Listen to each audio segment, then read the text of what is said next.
Ora bem, aula 2, vamos começar por ter algumas instruções simples.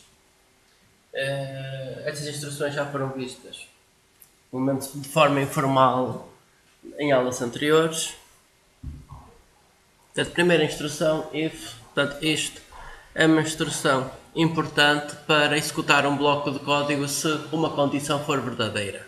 Portanto, aqui a ideia é, se a condição for verdadeira, então tudo que está dentro deste bloco, portanto um bloco é tudo que está dentro de abrir chaveta, fechar chaveta, portanto isto define um bloco. Portanto, se a condição verdadeira, executa este bloco. Temos outra possibilidade, que é um if que tem uma parte para quando a condição é verdadeira e outra parte, outro conjunto de instruções para quando a condição é falsa. Portanto, se a condição for verdadeira, executa este bloco, else executa o outro bloco. Portanto, este segundo bloco é executado se a condição for falsa. Para cada um destes blocos pode ter outros ifs. Quer dizer que podemos ter ifs alinhados, ifs uns dentro dos outros. Ora bem, a condição geralmente utiliza os operadores que vimos na última aula, maior, menor, maior, igual. E depois também temos aqui estes operadores para fazer a junção de condições.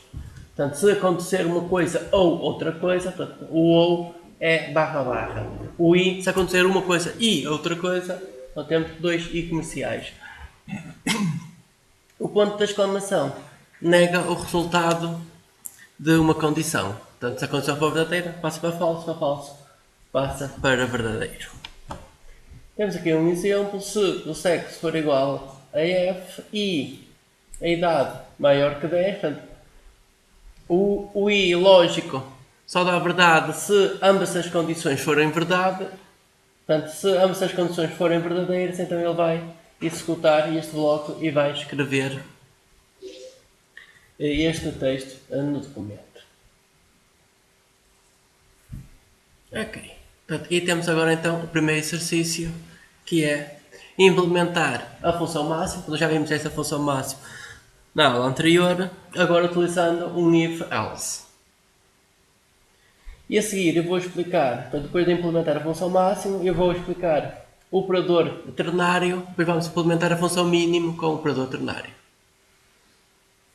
Portanto, e depois desse exercício temos mais um bocadinho de matéria, depois é mais outro exercício, de forma a irem praticando o que se vai dando aqui.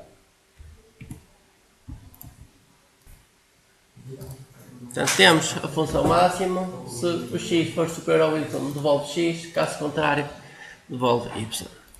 Vamos ver isto no Google Chrome. Agora já não aparece nada. Vamos para as ferramentas de desenvolvimento, consola. E agora, boa tarde. Função máximo 1 entre 4 e 5 devolve 5, e se for entre 5 e 4 devolve a mesma 5.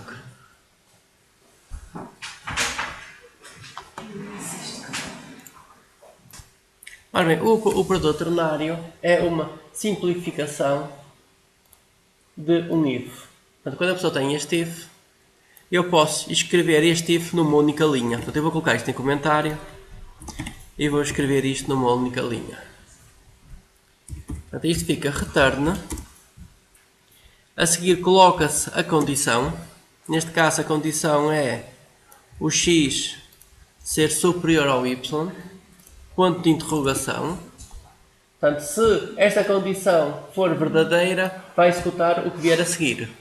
Então o que vem a seguir é return x. Dois pontos é para agora aqui colocar o else. Então o else é return y.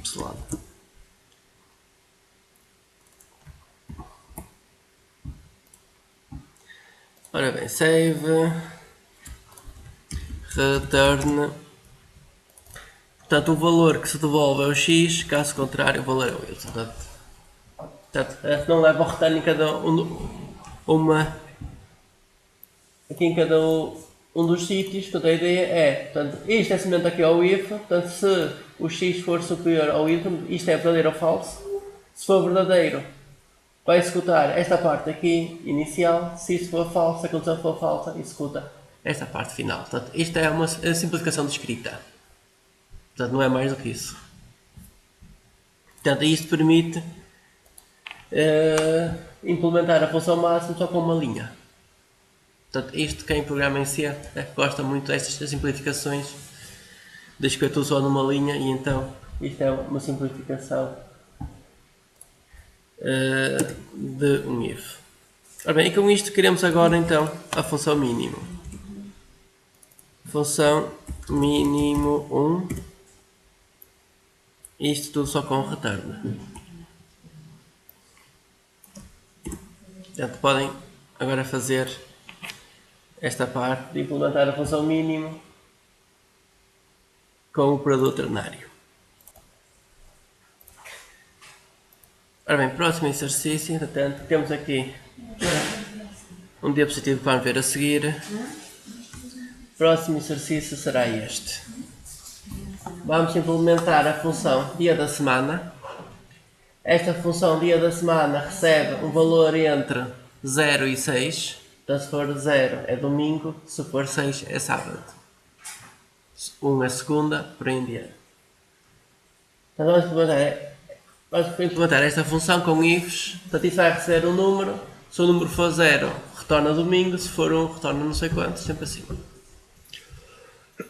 Sim, mas a implementar esta função, vamos guardar o resultado numa variável e no fim faz um único return. Portanto, eu quero que esta função tenha um único return só no fim. Portanto, isto podia ter um if e logo um return, mas eu vou querer que coloquem um único return. Portanto, guardem internamente uma variável qual é o texto a devolver e no fim fazem o return. Fazem o return dessa variável. Está bem, só recapitular, portanto, esta função é assim, isto não está otimizado ainda, isto ainda não está otimizado. Porquê?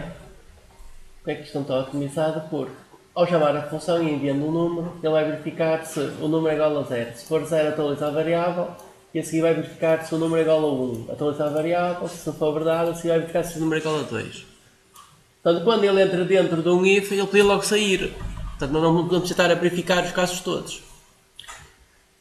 Portanto, isto podia ser otimizado ainda colocando o else. Else e depois um ifs dentro dos outros ifs. Para vocês, para já, portanto, neste nível ainda podemos ficar por aqui. Depois, num próximo nível, atualiza-se e melhora-se isto. Bem, vamos agora ver outra instrução que está relacionada com o if. Portanto, quando a pessoa tem muitos ifs, em vez de colocar if, else, não sei o que, ou conjunto de ifs, pode utilizar a instrução switch.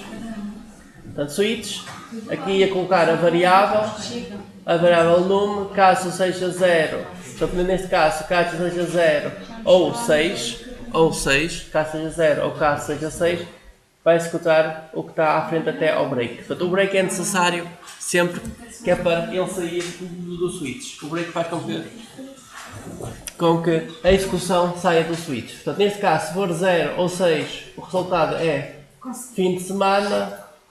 Se o número for 1, 2, 3, 4 ou 5, se for um destes números, o resultado é dia de trabalho e um break sai. Se for outro número diferente, então vai ser que é um dia inválido. Portanto, o switch utiliza-se quando temos muitos ifs. Portanto, em vez de ter muitos ifs, é preferível utilizar um switch de forma que o código fica mais pequeno e realmente fica mais legível. Ora bem, utilizando então este switch, vamos implementar aqui a segunda função. Mês por extenso, portanto, esta função vai receber um número entre 0 e 11 e vai devolver o texto do mês, portanto, o nome do mês. Portanto, se receber 0, devolve janeiro. Portanto, este é o último exemplo.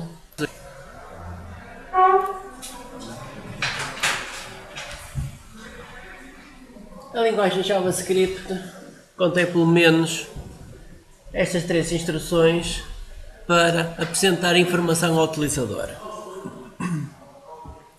Eu geralmente não utilizo muito estas instruções, mas de vez em quando são úteis. De vez em quando são úteis estas instruções. A primeira instrução é o documento.write. Portanto, isto permite escrever texto no fim do documento HTML. Portanto, no fim do documento HTML permite adicionar texto ainda dentro do próprio documento. Console.log, portanto, isto permite enviar uma mensagem para a consola. O Windows Alert, portanto, isto abre uma nova janela com uma mensagem. Portanto, vamos verificar. Portanto, eu vou executar esta página que tem aqui a programação. Vamos à consola e vamos experimentar as diversas janelas. Aqui as diversas funções para mostrar informação ao utilizador. Posso começar por esta, documento.write. Portanto, neste momento o documento está vazio, portanto não aparece aqui nada na janela. Agora eu vou escrever aqui documento.write aspas olá, enter. Portanto, este texto vai agora aparecer no documento HTML. Vamos ver. Ok, temos aqui a página ali com o texto olá. Continuar. Portanto, se olá, agora dá um espaço a todos,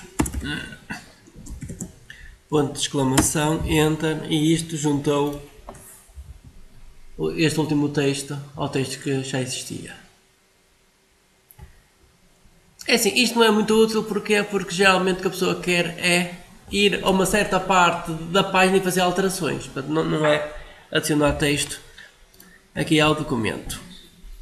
Segunda instrução, console.log.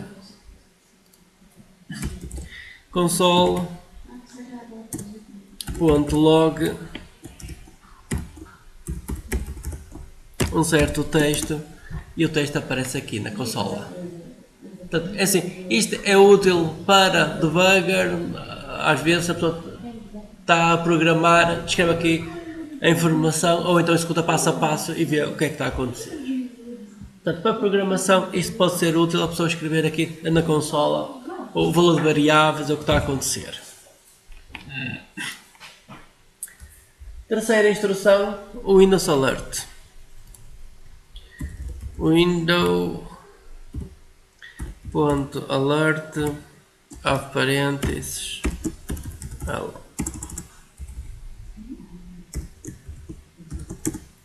Portanto, isto abre uma nova janelinha, uma nova janela com este texto. Faz OK. E é assim, basicamente temos estas 3 instruções para poder mostrar ao utilizador alguma informação que seja útil. Portanto, isto a pessoa pode utilizar estas instruções dentro do JavaScript para às vezes mostrar alguma, para a pessoa a perceber se o código está a ser executado, se não está, mostrar valor de variáveis. Assim, não é muito útil, mas existe e podem ser utilizadas estas instruções. Ora bem, outra instrução que existe para pedir dados ao utilizador é a instrução prompt. Portanto, isto permite indicar um título para a janela e um texto e o utilizador depois responde com um valor e esse valor é uma string e a pessoa pode depois converter essa string para um número, se for um número. Vamos aqui ver, prompt, parênteses, aspas.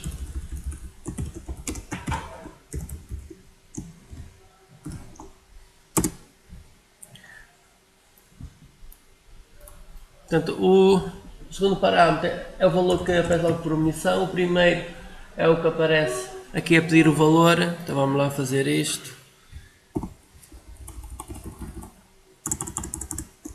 Portanto, indique a idade E por omissão a idade vai ser 99 anos.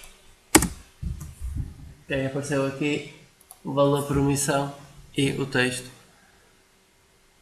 Isto às vezes aparece-me, também não é muito útil. Porquê? Porque a pessoa pode colocar input box, elementos a pedir, dentro da própria página os valores e não assim com novas janelas. Então, são instruções que às vezes aparecem muitas vezes nos livros e assim. Não é que seja muito útil aqui para o que se pretende fazer, mas são instruções que existem e que podem ser utilizadas. Valores numéricos. Portanto, se pedirem valores ao utilizador, estes valores, portanto, o resultado desta função é uma string. Portanto, podemos fazer a conversão para número inteiro. Então tem aqui o método parseFloat. Portanto, este método converte uma string para um número real. Também existe o parseInt, que converte para um número inteiro. Portanto, existem estes dois métodos e podem utilizar depois para converter o valor indicado pelo utilizador para uma variável do tipo inteiro ou real e para depois poder-se efetuar operações.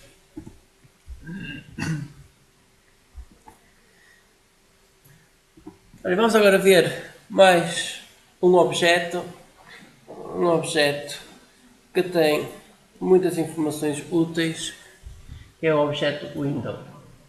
Ora bem, este objeto window, portanto, representa uma janela do browser. Portanto, o browser pode ter várias janelas abertas, portanto, representa uma janela do browser. Se o documento tiver frames ou iframes, portanto, cada iframe será uma janela. Ora, este objeto não é um objeto standard, mas existe em todos os browsers. Por isso, portanto, eu aqui apresento algumas propriedades e funções que existem de uma forma geral em todos os browsers, apesar disto a não ser em non-standard. Portanto, o objeto, o window, portanto, ele tem internamente outros objetos. Portanto, ele utiliza aqui outros objetos internamente. O objeto mais importante é este, que é o documento. Portanto, isto vai falar na próxima semana, vai falar do DOM e falar aqui deste documento. Ora bem, isto permite, portanto, este documento é uma representação hierárquica de uma página. Portanto, uma página tem HTML, depois tem um conjunto de marcas. Portanto, isto é uma representação dessa página e a pessoa pode então aí alterar a página e portanto, podemos ter informação dinâmica. Portanto, isto que temos aqui são as propriedades, portanto, onde cada propriedade depois pode ser uma coisa muito simples, podia ser uma string ou pode ser um outro objeto. Portanto, todas essas propriedades são outros objetos. Ora, as propriedades típicas que este objeto tem são estas, existem muitas mais, mas estas são as principais e as mais importantes, que é o documento. Portanto, o documento é uma coleção que representa todo o documento HTML, portanto, todas as marcas, toda aquela hierarquia aparece aqui nesta propriedade documento. Frames, portanto, isto é uma coleção de frames. E history, portanto, isto contém a coleção de endereços que já foram visitados. Podemos ter a largura e a altura interna onde o documento vai ser apresentado. Portanto, isto pode ser útil para a programação, para a pessoa ajustar a largura e a altura de alguns elementos. Location, portanto, isto é o endereço da página onde estamos, do endereço da página que se está a visualizar. Portanto, aqui podemos saber qual é o servidor, dentro de um servidor qual é o caminho. Navigator, isto tem informação sobre qual é o browser que está a ser utilizado, sobre qual é o programa que está a ser utilizado, sobre qual é o sistema operativo onde o browser está a ser executado. Portanto, temos temos informação de localização, por exemplo. De localização, isto pode dizer o local onde a pessoa está a utilizar. Portanto, isto é útil, por exemplo, para saber qual é o país onde a pessoa está a utilizar. E temos informação sobre o ecrã do utilizador. Portanto, aqui temos informações sobre o computador do utilizador e também sobre o servidor.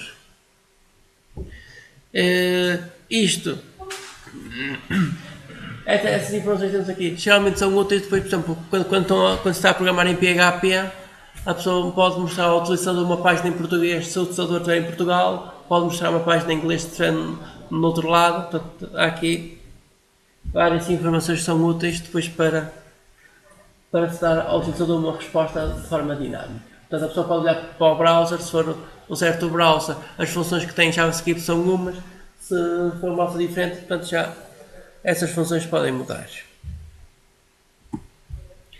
Ora bem, para explorar um pouquinho isto, eu tenho aqui estas questões.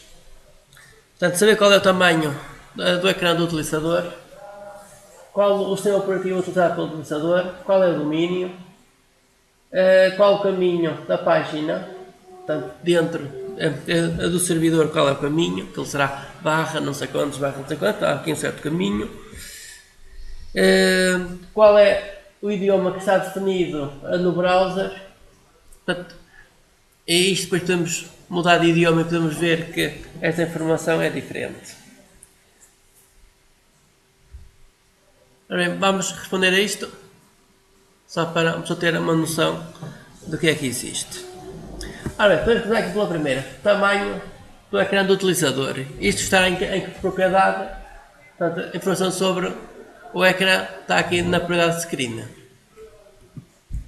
Então, para isto vamos aqui ao objeto window.screen.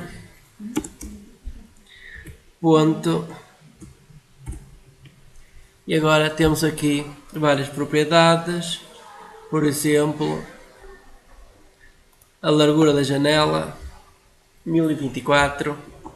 Vamos ver qual é a altura da janela. 768. Portanto, este é o tamanho que eu estou a utilizar para ver a página atual. E a página atual é esta aqui. Bem, vamos mudar para outro endereço para depois obter as informações seguintes. Portanto, o próximo endereço pode ser um qualquer e vou utilizar este. Está aqui nos apontamentos, que é este. Ora, JSRef. W3 School JSRef. Portanto, isto é aqui a página inicial dos diversos comandos e objetos que tem o JavaScript. Então, nesta página, portanto, já vimos qual é a largura e a altura que temos para a janela. Portanto, isto é window.screen.width para a largura e o height para a altura. Chegaram aqui? Até aqui. Vamos à próxima questão. Qual é o sistema operativo do utilizador? Ora bem, isso onde é que estará? Isto está aqui, no Navigator. Portanto, tem informação sobre o browser, sobre o sistema operativo, localização e assim. Então vamos descobrir qual é o sistema operativo. Windows.Navigator. É assim, se eu fizer só o Windows Navigator, eu vou obter a coleção toda. Eu posso agora aqui abrir e ver a informação toda. Então, se é só o Windows Navigator, conseguem aqui ver tudo. Aqui conseguem ver que o browser é, portanto, internamente isto é conhecido como a aplicação a Netscape, apesar de que é o Chrome, a app code Mozilla, portanto isto está baseado no Mozilla. O sistema operativo, ele diz que é o Windows NT 6.2 não sei quantos. Então, temos por aqui. Depois temos aqui a informação de que isto é o Chrome, Safari. A língua está aqui, PTPT. Local.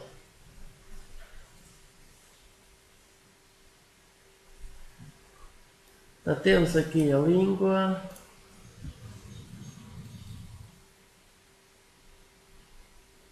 Temos funções para obter o local corrente.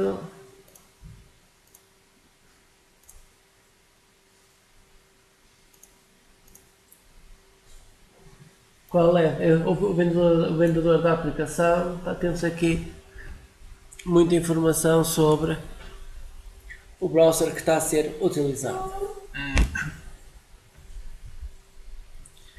Portanto, neste caso, a informação que se pretendia era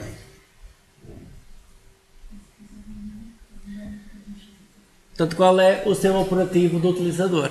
Portanto, o sistema operativo do utilizador está aqui. Está nesta propriedade, app version. Portanto, está nesta propriedade, isto é o Windows Navigator.app version. Bem, e temos aqui informação sobre qual é o sistema operativo do utilizador.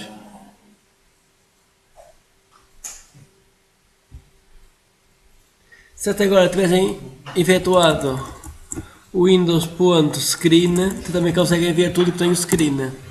O Windows.screen, e agora abrem aqui e têm aqui assim a informação sobre o screen. Portanto, estas propriedades devolvem objetos, porque um objeto tem muitos valores. Tem muitos valores internamente, pode ter também métodos.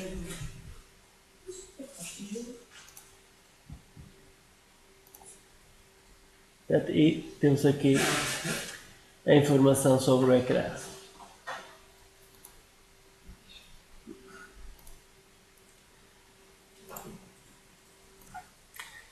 Ora bem, domínio. Domínio, portanto, isto será a propriedade de location. Portanto, window.location. Portanto, isto devolve um objeto e o objeto tem aqui informação sobre o host ou hostname. Portanto, vai ser aqui o hostname, que é melhor do que o host. Porque o host pode ser o IP, o hostname é o nome ao qual está associado o IP. E depois temos aqui o caminho. É perceber que eu abri esta página aqui inicial. Eu abri esta página, portanto, se tiverem numa outra página, os dados são diferentes. E temos aqui o caminho interno dentro do servidor. Portanto, um dos resultados é o Windows Location Hostname e o outro é o Windows Location Pathname. Portanto, Windows Location.hostname. Temos o domínio, pathname e temos o caminho interno dentro do servidor. Outra página que está a ser apresentada está dentro deste caminho, dentro deste servidor. Este é o domínio do servidor. Próxima questão, saber qual é o idioma do browser. Portanto, isto tem a ver com o browser, tem a ver com o navigator.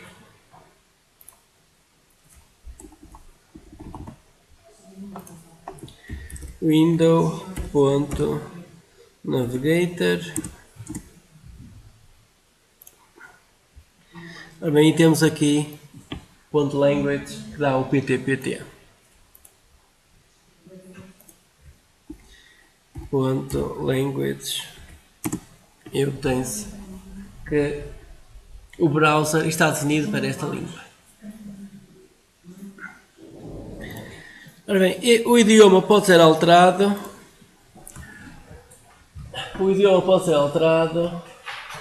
Vamos aos menus, settings, show advanced settings, language and input settings, e a pessoa pode mudar o idioma.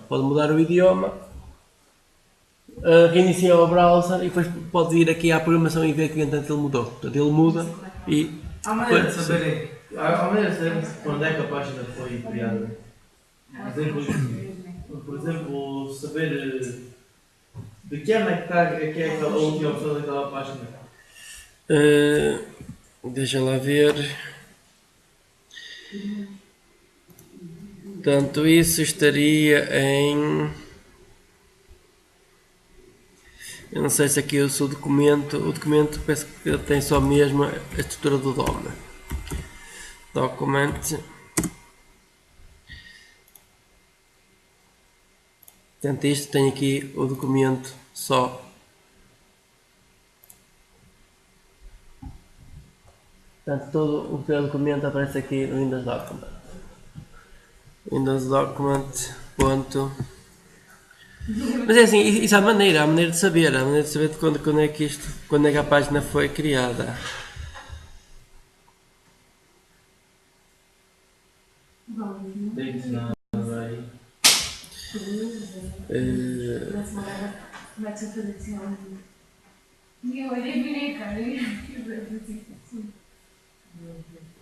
Portanto, este cadastro tudo que tenho aqui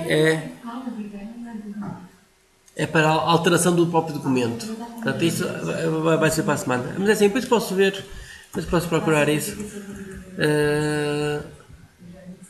Sim, mas isso realmente há a informação, porque assim, essa informação vem no protocolo HTTP. Portanto, a pessoa pode ver isso através do protocolo. A pessoa pode ver a resposta da página. Deixa eu ver onde é que a pessoa vê aqui a resposta da página. Aqui.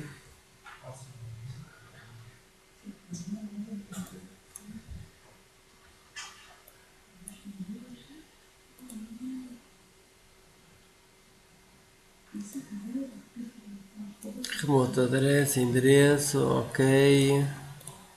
E a resposta. Ele aqui só está a mostrar estes dados.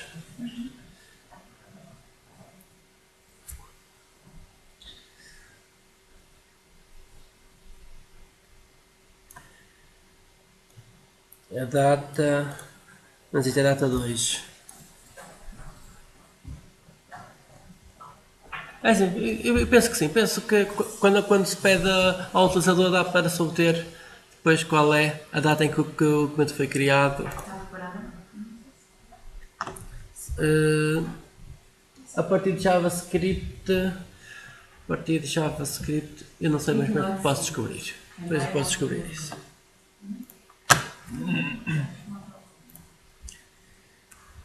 Ora bem, assim, esta parte, quanto a isso, depois em casa, se quiserem experimentar, podem experimentar esta parte de alterar aqui o idioma do browser e ver que às vezes há vários sites que mudam de acordo com o idioma. Ora bem, métodos que existem neste objeto, o Windows, portanto, existem vários tipos de métodos.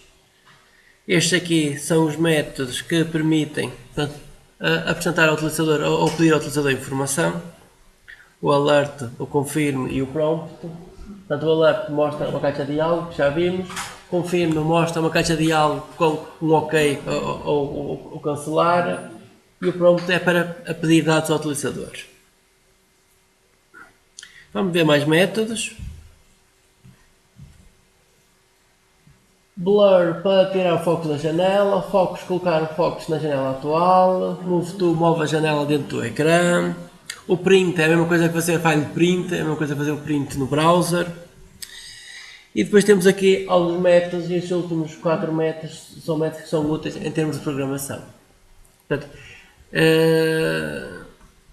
estes métodos permitem, ao fim de X tempo, efetuar uma função. Portanto, se eu quiser fazer uma animação, e ao fim, por exemplo, se eu quiser um relógio analógico, ao fim de 1 segundo eu chamo uma função para rodar o ponteiro dos segundos. Agora vamos ver aqui um exemplo com estas funções, que estas funções são muito utilizadas para fazer animações, para executar um conjunto ações ao fim de um determinado tempo. Ora, o exemplo que eu trouxe aqui é um exemplo com um relógio. Então, temos aqui o HTML e agora temos uma div com o ID de clock. Dentro desta div temos um span ID hora e depois aqui dentro tem o H. Ora bem, quando temos a divisória a um determinado elemento com um ID, isto é muito útil para utilizar isto em programação. Porquê? Porque nós queremos alterar o documento, mas aqui internamente. Portanto, agora para mostrar o relógio, eu não quero adicionar a hora ao fim do documento, mas não quero ir ao documento a um certo sítio e alterar o próprio documento. Então, para isso, se criam aqui os IDs. Portanto, este span que está aqui, span ID hora, isto é para eu na programação dizer, vamos ali ao ID hora e vamos alterar o texto interno. Portanto, aqui onde está HH, vamos colocar o número de horas. Depois ele vai escrever os dois pontinhos, temos mais um span para os minutos, portanto onde está aqui o MM vai ser trocado pelos minutos. E a mesma coisa aqui para os segundos. Coloquei aqui dois botões e agora temos aqui que quando existir o evento onClick, vamos executar este método. Vamos executar o método que inicia o relógio. Start clock, isto é o texto que vai aparecer no botão. Temos um outro botão para parar o relógio. Isto. Falta aqui um L de clock. Start clock. E stop clock. Portanto, aqui os IDs são importantes ao utilizar isto na programação. Aqui, ao criar os dois botões, quando existir este evento, ele vai chamar este método. Portanto, tem que ter atenção que o nome do método tem que ser igualzinho, letras maiúsculas e minúsculas, ao método que existe na programação JavaScript. Portanto, isto é o principal do HTML. Podemos colocar isto num ficheiro à parte. Então, portanto, vamos colocar isto num ficheiro relógio.js e para isso é necessário colocar esta instrução antes do body. Coloca-se que pretende-se ler esta script. Portanto, script, type, text, barra JavaScript e qual é o ficheiro, o source, que é o relógio.js. Aqui o type é assim, não é necessário porque por omissão é isto, mas como existem muitos tipos de scripts, é bom a pessoa colocar porque no futuro isto pode mudar e então eu vou colocar isso. Bem, eu vou explicar como é que se faz este relógio e depois tem um exercício para fazer um bocadinho diferente. Bem, o relógio. Portanto, o relógio tem aqui 3 funções. A primeira é start. E o nome está mal. Aqui isto é start clock. É assim, eu tinha alterado isto. Por acaso estes erros eu já tinha visto isto. Portanto, o nome do método aqui da função é start clock. Tem que ser igualzinho ao que está aqui. Ora bem, o que é que isto faz? Isto vai utilizar o método setIntervalo para, ao fim de 1000 milissegundos, portanto ao fim de 1 segundo, chamar esta função update. Ora bem, eu também tinha alterado a função update, depois tinha. Portanto, esta função eu tinha alterado para show clock, showtime. Tinha alterado isto. Showtime. Portanto, ao fim de 1 segundo, ele vai mostrar, vai executar esta função showtime. Portanto, isto é o que faz aqui este método setIntervalo. Portanto, isto vai devolver um ID. Depois, este ID, esta variável que isto devolve, é útil para separar então este método. Portanto, este método é para separar, porque este método que faz é de 1 em 1 segundo, chama esta função. Portanto, de 1 em 1 segundo, isto vai chamar a função. Mas como nós queremos logo mostrar a hora, então chama-se aqui o método showtime, que é para ele mostrar logo a hora e não ter que ficar à espera 1 segundo para aparecer a hora. Ora bem, esta variável que vai guardar a informação aqui deste método set intervalo, portanto, inicialmente coloca-se a null a dizer que não há nenhum timer definido. Isto porquê? Porque se o utilizador der 2 cliques no botão, está a chamar esta função a 2 vezes, portanto está a criar 2 timers. Portanto, para evitar isso, temos aqui dentro da função start clock que se o timer for diferente de null, então a função termina aqui. Portanto, a pessoa não cria um segundo timer se já existir um timer criado. Portanto, essa é a ideia. Vamos ver o stop clock. Ora bem, deixa só ver stop clock. Stop clock. Ora bem, os nomes das funções não estão bem. É bom terem atenção que isto tem que ter o nome certinho. Portanto, isto é stop clock. É que eu alterei o nome das funções e pelos vistos esta versão não tem aqui o nome das funções. Ora bem, para terminar o timer temos aqui a função clear interval, portanto envia-se a variável que foi devolvido pelo outro método, aqui por este método set interval, e isto vai limpar o timer e coloca-se outra vez aqui a variável a null, a dizer, portanto, isto está limpo, não há nenhum timer definido. Mostrar o relógio, mostrar as horas, então o que é que se faz? Cria-se um objeto do tipo date, vimos isto na última aula, o tipo date, cria-se um objeto do tipo date e depois pedimos ao objeto para nos dar as horas. Se as horas forem menor que 10, colocamos um 0 à esquerda. Faz a mesma coisa para os minutos e a mesma coisa para os segundos. Ora, e agora tenho aqui informação nova, essa é importante, que é alterar o próprio HTML, alterar o próprio documento. Que é, vamos à propriedade document e vamos chamar este método getElementById. Portanto, e vamos buscar a hora, portanto, vamos buscar o elemento que tem este ID, hora, portanto, que é aquele spam. Ponto, inner HTML e vamos alterar esta parte de dentro do elemento. Portanto, vamos buscar aqui este elemento hora e vamos alterar aqui esta parte interna dentro do elemento. Então a parte interna vai ter as horas e faz igual para os outros elementos, para os minutos e para os segundos. Ora bem, e assim vamos ter a primeira página dinâmica. Vamos aqui ver o resultado disto. Resultado disto.